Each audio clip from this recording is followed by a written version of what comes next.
అవినాష్ రెడ్డికి అక్కడ ఏముంది, ఏం జరిగిన తర్వాత వాళ్ళ బావమడిది శివప్రకాష్ రెడ్డి గారు ఫోన్ చేస్తే అక్కడికి పోయిన వ్యక్తి అక్కడ పోయిన తర్వాత ఆయన గంగిరెడ్డి గారు ఏదో చేస్తుంటే అమాయకంగా నిలబడుకొని చూస్తున్నాడు తప్ప ఇంకో రకమైన కార్యక్రమం కాదు. ఈయన తుడిసింది లేదు, ఏం లేదు. గంగిరెడ్డి గారి పాత్ర అయితే ఖచ్చితంగా ఉంది. ఖచ్చితంగా గంగిరెడ్డి గారు చేసినారు కాబట్టి అప్పుడు తెలియదు. గంగిరెడ్డి గారు వివేకానంద రెడ్డి గారు ఇద్దరు చాలా క్లోజ్ గా ఉంటారు కాబట్టి సో ఆయన పక్క ఒకటే మంచంలో పండుకునే కార్యక్రమం, ఒకటే కంచంలో తినే కార్యక్రమం చేస్తున్నారు అనమాట. ఎర్రగంగిరెడ్డి అని చెప్పేసి వివేకానంద రెడ్డి కమ్మడి ఉంటాడు అనమాట. ఆయన పాత్ర ఖచ్చితంగా ఉంది.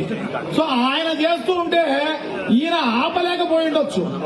ఎందుకంటే ఎంతో క్లోజ్ గా వివేకానంద రెడ్డికి చాలా క్లోజ్ గా ఉండే వ్యక్తి ఈయన ఏదో చేస్తున్నాళ్ళే అని చెప్పేసి అనుకుని ఉండవచ్చు అనమాట.